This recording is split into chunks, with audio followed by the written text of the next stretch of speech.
What's going on, everybody? Welcome in. Wager Alarm live stream here. I'm your host, Howard Bender. With me, Craig Mish. And here we go. Week 3 in the NFL season coming up ahead. Week 4 of college football. We wanted to actually put a week number on that. Craig, as always, well, first off, how are you, Craig? How was your week? How's it been? How'd you enjoy the games this past Sunday? It was a rough week, man. It was a rough week. We've been through 3 weeks. It's been 2 good weeks and 1 not so good week this past week. But, that's part of it. And something, out of every 3 weeks, if we win 2, I'll be extremely happy with it. It's going to happen. Sometimes luck is not going to be on your side. And that definitely was the case in at least a couple of the games this week, especially in the college games. But what we're seeing is, interestingly enough, some teams that are surprising in the NFL, some players that have been surprising in the NFL. And I think things will start to normalize themselves a little bit. And to me, it does get a little easier once you kind of get an idea for what these teams are.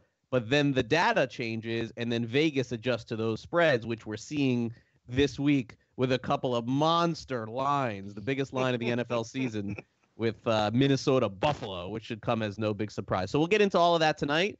But we'll obviously start, Howard, by reviewing last week. Yeah, let's start off with college. The Arizona State San Diego State game. We were looking at that over under there. It was 48. Game finished at 49. Oh, yeah, I know, right? Killer. No, but not as much as a killer as the Arkansas North Texas game. That one was a killer. That one was a big one. I mean, that was the perfect call. I mean, people who watch us were looking at halftime going, holy bleep. They said that North Texas was pretty good and Mason Fine was going to be throwing that, and they are, and they're 44 points at the half. 44 points at the half.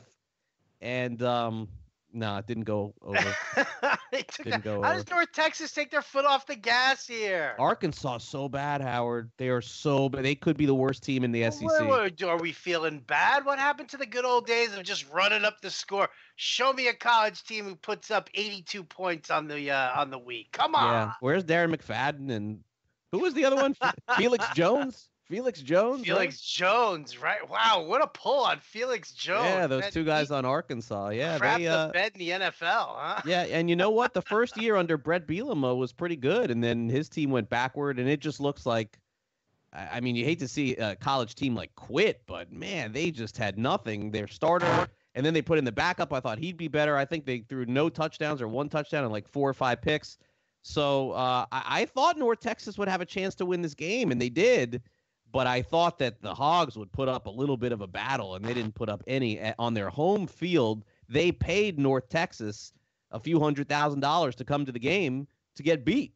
To get embarrassed. Yeah, absolutely. Listen, that's, you love watching some of those games sometimes. It really is it's kind of funny. It sucks when you make a pick and it doesn't pan out, but still an entertaining game to keep following for sure. And it shows you that, so 0-2 on the totals, but then Texas wins, which was the 3rd game. So if you go back with picks that I've just picked against the spread, I'm like 80%. But maybe we should just stick to the spread from the totals. Stay away from. I still like both totals, but anyway. So listen, 0-3 or 0-4 is a disaster. Okay, but we were not. It was 1-2, which is easily made up if you consider 2-1 the week before that. You consider 1-0 the week before that. Still over 500 for the season. If you're hitting about 60%, you're doing fine. I would have been in a very bad mood if Texas wouldn't have clobbered USC. Yeah. But that one seemed pretty obvious based off the week that USC had before. And the game was actually close at the half, and then Texas ran away with it. So we got 1 out of 3 there, so I can't complain. All right. Well, let's move on to the super contest here. First of all, I mean, enlighten everybody. The top 5. You said this on the first live stream when we first started talking about the super contest, and you said how you always wanted to kind of stay off of those chalk games that everybody picks. Top 5 most picked games. Craig, how'd they finish? They all lost. Can you imagine that? You're participating in a contest. Now, Howard and I were talking before the live stream, and this contest is at least the most popular picking contest in the country. I think some of the best people who pick games are in this. But consider that you can pick any 5 games that you want on the board, any of them. You pick your top 5 favorites, and the top 5 most picked games by thousands of people in the contest all lost, every single one of them. So it just shows you that in general, whether it's sharp people or the most games picked from the public are going to lose, and they're going to lose every time. It happened this way. Last year, the percentage on the season was like 30%.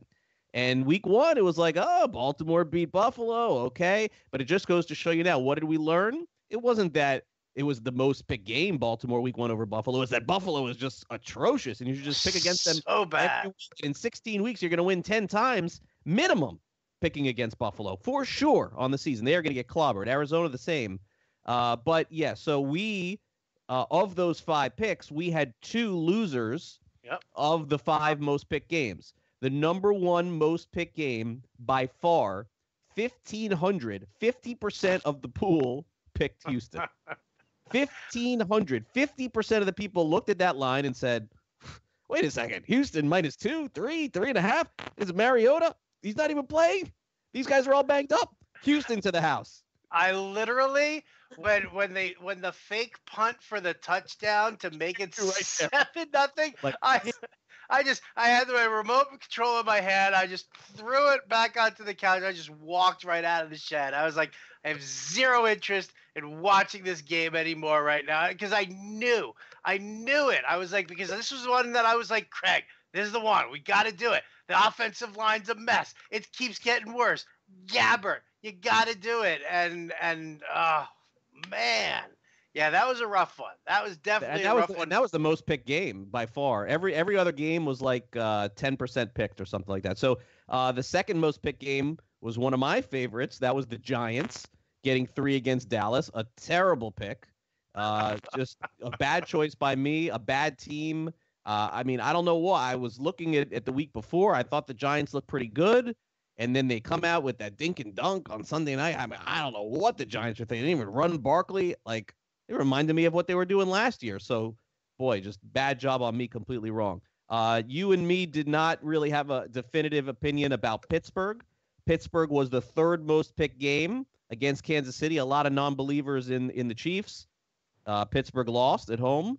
The 4th most picked game in the Super Contest last week was New England, going on the road with a very small number against Jacksonville. You and I never even talked about that game. We were just like, forget it. We don't want to have anything to do with it. And New England was the 4th most picked game. They lost. The 5th most picked game was Philadelphia, with people not believing in Tampa. Small line there, but we didn't bite on that one.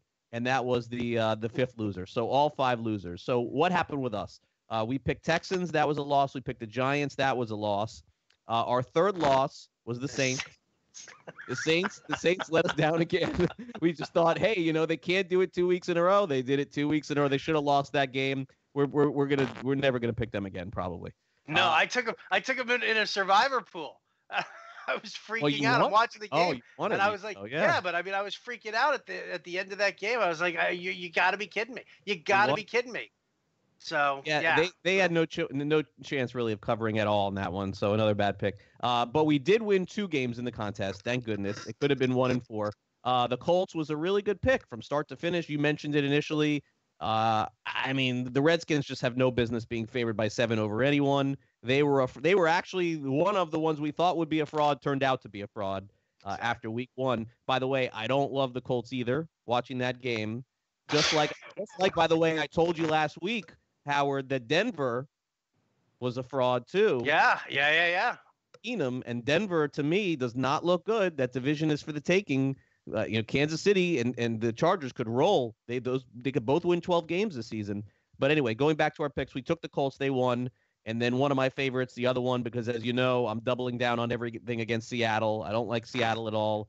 The Bears, relatively easy, covered that spread on Monday night. So 3-1-1 in week 1, 2-3 in week 2, and then week 3 will be upon us coming up. We'll make our picks on Friday. Absolutely. We're going to take a look at some of the line movement that we're watching for and everything. But let me just remind you guys to remember who you're betting on. Just as important as who you're betting with. That's why we've partnered with mybookie.ag. So they're your best bet. They've been in business for years. Great new reviews online. Mobile site, so easy. All right, so visit fantasyalarm.com/mybookie and use the promo code ALARM, and MyBookie will match your deposit dollar for dollar. fantasyalarm.com/mybookie, promo code ALARM. You play, you win, you get paid. Easy peasy, right? So let's talk about the future here. Let's look ahead. Let's start with college. A couple of games that you're looking at, maybe some lines you're looking at here. Point me in the direction. Okay, so we spent some time on Arkansas. We always, sometimes like to go back to the week before and then look ahead. And the biggest line movement of all of the games in college football this week is against Arkansas, and it should be based on what I saw last week. After losing to North Texas, they play Auburn this week. Auburn had a tough loss to LSU. They were favored. LSU looks like they're formidable. They'll probably lose this week. But Auburn goes from 24 to 29-point favorites, Howard. So that's a big number. We're here on Tuesday, 5 points. That's the biggest one of the week. No confidence whatsoever in Arkansas. So a lot of the money is coming in on Auburn. It's crazy to think that two teams in the SEC you could be laying 5 touchdowns, but we're approaching that. So that's the first one. Also in the SEC, Alabama, everyone is always looking for that spot, Howard, for Alabama to slip up a little and for there to be a close game and for the opponent to cover the spread, because over the course of a Nick Saban season, there's going to be a game. There's going to be one where they eke it out. It happens for every team in college football. It'll happen for Clemson. It'll happen for Georgia. But right now the public is not buying that. They are up. They start off as 23-point favorites. They're now up to 27 against Texas A&M. This is the first year for head coach Jimbo Fisher at Texas A&M, and his team isn't very good. He'll build a good team there, but for right now, how can you pick against Alabama? I mean, you can't. Even if you pick against, even if you don't do anything, picking against them is just silly right now. Their quarterback is arguably one of the best in the country. Their defense is the best in the country. And even with that line and with the high total last week being at 70 or whatever it was, Alabama just throttled Mississippi from start to finish. And then the final one, and this is going to be one that when you talk about trends and teams to bet against, like we talk about Seattle in the NFL, the team probably to bet against this season could be Rutgers. Rutgers looks like the worst team maybe in FBS, in college football. There's a chance of that this year. They lost to Kansas last week. Kansas, for the last decade, has basically been the worst team in FBS. And a lot of people looked at that line last week and said, Kansas favored? When was the last time Kansas was even favored in a game over Rutgers? A lot of people were taking Rutgers. Kansas beat them 55-14, and Rutgers has a ton of injuries. They're home against Buffalo this week. Buffalo is not a good team in general in the FBS, and they're a 6-point road favorite. 90% of the money is on Buffalo, so this number is going to go to 7. Rutgers is going to be a 7-point home dog, I think, by the end of the week to Buffalo, and that's just crazy to think. But those are the 3 biggest movers so far in terms of the spread this week in college football. Very interesting. Very interesting. We could pick against Buffalo in the NFL and pick Buffalo to win. There you go. College, it's the Buffalo, right? We're the Buffalo Whisperers, like you're the tight end whisperer. We're the Buffalo Whisperers.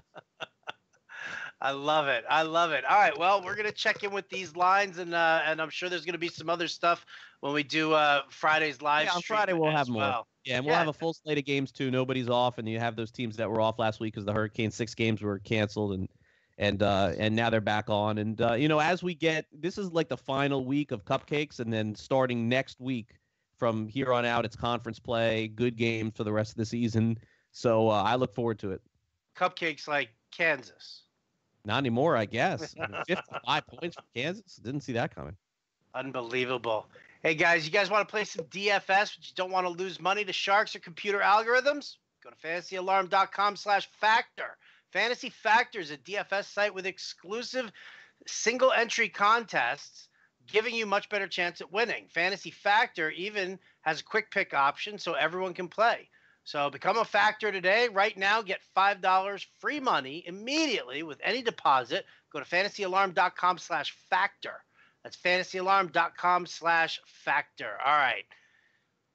As always, Craig, I consider everything the appetizer. I got my knife, my fork. I'm tying the napkin around my neck. You're going to put this big old porterhouse right in front of me, and I'm ready to dig in.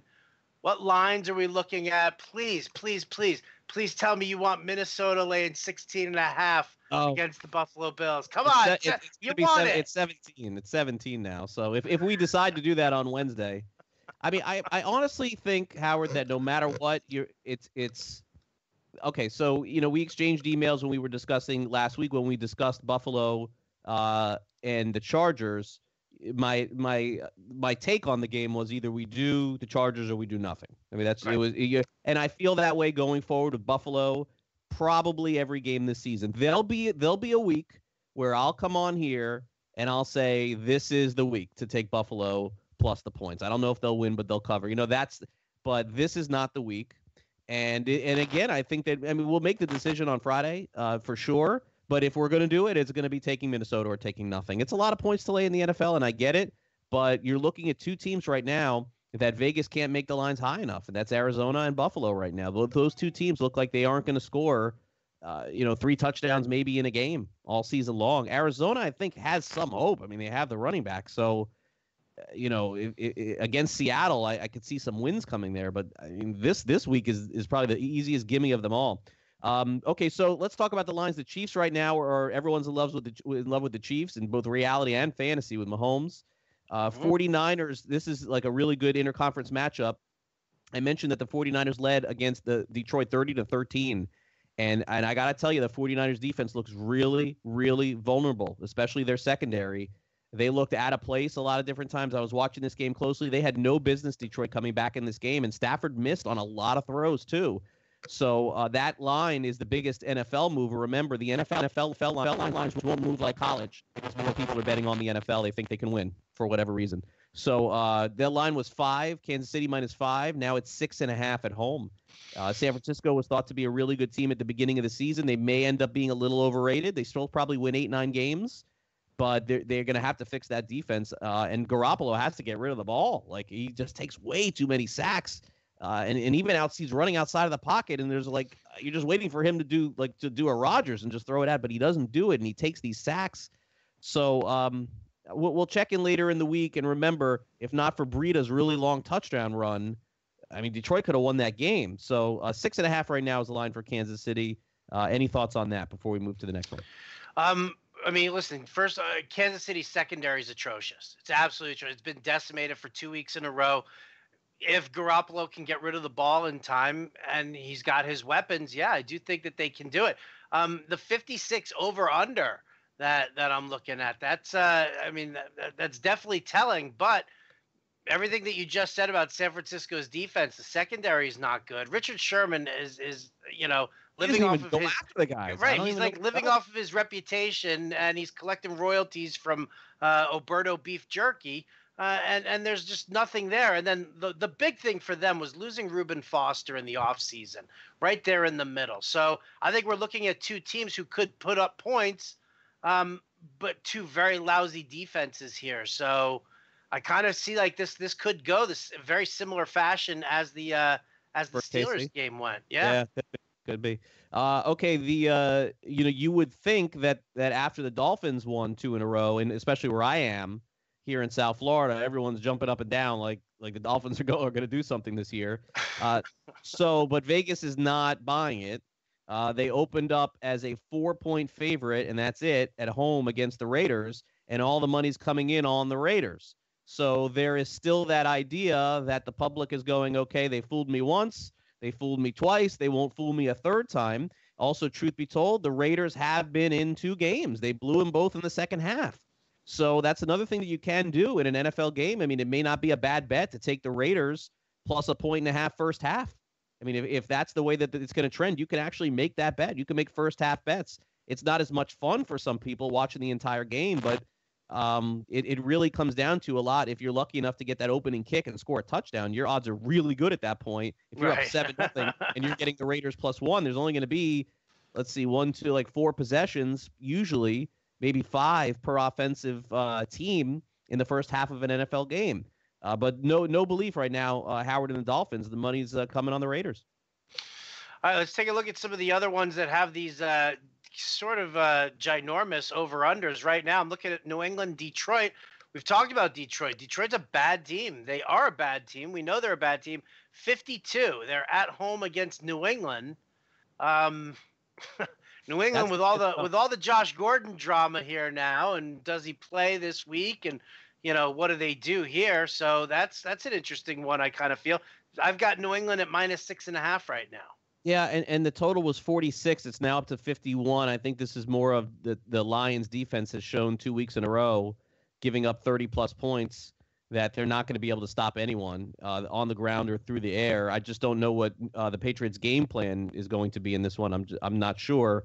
Are they going to take everything out this week of last week of Jacksonville against Detroit, or are the Lions, like I said, everyone was completely off them. I should have taken my own advice and taken Detroit in week 2. They got through the back door last week. Basically, they threw a late with a few minutes left in the game. What happened was it was a 3rd down and goal, 3rd and 17, to score a touchdown. All the 49ers had to do was stop them from scoring a touchdown. And the 49ers and the Detroit Prater would have came out, kicked a field goal, made it 30-23. But instead, they threw a pass in the end zone. They let the guy catch it. And so Detroit covered. And that's how that went down. It should have never happened. I mean, everybody should have just been in the end zone to prevent the touchdown, because a short little pass, a guy kicks a field goal, we cover. They win by 7, but that's not the way it went down. We'll see. I mean, this is one. I mean, 56 hours, a lot of points. This is one I'd be more likely to go over on these two teams at 51, because I would think that New England would bounce back. In terms of Gordon, he doesn't really affect a point spread at all in this case, Howard. The other thing that has been pointed out, and I think is astute, is that while Gordon is a very big talent, a quarterback is going to be the one that's going to affect the line. New England and Gordon is more talented than Michael Floyd, and he is more talented than Chad Ochocinco, and he is more talented than Kenny Britt. I get it, but a lot of these receivers that have come over to New England, everyone just automatically thinks they're going to make this instant impact. Gordon may. I don't know, but there's some track record outside of Randy Moss of a lot of failures of guys who have come over and not really played and not done anything with the Patriots. I don't know if Gordon's going to be that guy or not. I would think that it would take him a week or 2 to get involved in their system, or maybe he comes out immediately, catches 8 passes for 110 yards. For us to try and predict what the Patriots are going to do on a week-to-week basis is almost impossible. They're the one team in the NFL. Like, as much as you expect the Browns to lose a game, you don't know what the Patriots are going to do, but you know they're going to be in the game in the end. I usually in the contest, and usually just with picking, I don't go with New England or against them. If anything, it's with them, just because you just don't know how they're going to perform on a week-to-week basis. One season they went over the total like 14 out of 16 times because their defense wasn't good and their offense obviously has always been very good. So when we get to Friday, we'll make more of a final call on this one. Now let me ask you. Now, looking at these initial lines here on a Tuesday, is there anything that like jumps out at you as far as any of the games and the spreads go, where you're just like, that, like in week 1? When we were looking at the Saints, Saints Tampa game, and you were like, "There's just something about this one. It doesn't sit well with me." You got one for this week? Yeah, I think the Eagles. Yeah, I think the Eagles. And again, what I like to do is I try to look at a team that won the week before, that won in a way that was a little ugly, and I'm just not a believer in the Colts, man. I'm just not. Even though they took care of business last week, I just struggled to see that team running. And I think that if the season started and if we rewound the season, eliminating everything that we knew, and I like to do that sometimes too and talk about that, and we told you that Wentz was starting game 1 against the Colts, game 1, what would the spread be? Philadelphia would be 8-9 point favorites. They're only 6-point favorites in this game. I think Philadelphia's going to win. Or at least that's my early on one. I think they should be a bigger favorite. They did not look good against Tampa last week, but how much of that is Foles? Foles had the Super Bowl. It's his moment. What has he done since then? Right? I mean, has he looked good at all in those first couple games against Tampa? No, he didn't look good in the preseason. He didn't look good in the first 2 weeks. Absolutely. Yeah, I got to tell you, I'm a little surprised about the Houston -6 over the Giants. Like, I know that the Giants' offensive line looked bad. Want to roll with the Giants? Maybe that's a possibility. Houston didn't look good either. Like, Houston's offensive line is a little messed up, and they eventually outlasted Tennessee to at least just come back in that game. They didn't win the game, But you saw the Watson to Hopkins and Watson to Fuller. But I sit here and I say, how is it that the team that really disappointed on defense as much as they did, how are they a 6-point favorite here? And there'll be a big overreaction to the Giants too, and I think that's what you're seeing here with Houston being -6. The other, at least initial overreaction is, and we're going to find out about this. I listen, I have some stake on going over with the Bears, so I think the Bears are going to be a good team. But have the Bears been 6-point road favorites over any team in the NFL in 5 years? They're 6-point favorites over Arizona. Arizona may be the worst team in the NFL or close to it. We're going to find out this week. We are going to find out about Arizona this week. Look, the Bears defense is formidable. It looks as good as any team in the NFC. And I'm not saying that Arizona is going to win the game, but the Bears offense isn't great. If Arizona can't cover this line at home, like if they can't squeak out a 21-17 cover, and by the way, 21-10 in the fourth quarter with just a meaningless touchdown, that's a cover, then you can't side with Arizona all season long. So at least initially, this could be an Arizona play for me. I don't think I can take the Bears. I mean, it isn't a big spread, the 37.5 over under that I'm looking at right now. Yeah, that definitely that's Trubisky didn't look that good last night. He didn't look that good in the first week either. So their defense looks like it's going to be phenomenal. It looks like they have one of the best defenses in the NFL. Sure. It seems that way, and they got Rodgers there in the second half of that Packers game in week 1. But you could see scenarios where the Bears literally aren't giving up points at all. But unlike under John Fox, it seems like Nagy has a better offensive game plan, but recognizes that their defense is so good that they don't have to do a lot to win those games. And if that is the case, you're talking about a lot of low-scoring Bears games this year, but that's not conducive to them laying touchdowns, especially on the road. So, all right. So there you go, guys. Those are some of the lines we're looking at right now on Tuesday. Craig and I, when we come back on Friday, 9 p.m. Eastern, we're going to dive in. We're going to give our 5 super contest picks for the week. We're going to give you a couple of college plays we like. Let's see if Craig can keep his 80% success rate on spreads. I'm never doing totals again. I'm retired. That's it. You're done. Finished. But yeah, so there you go. So Friday it is. Thanks so much for tuning in. For Craig Mish, I'm Howard Bender. This has been the Wager Alarm live stream. We'll catch you next time.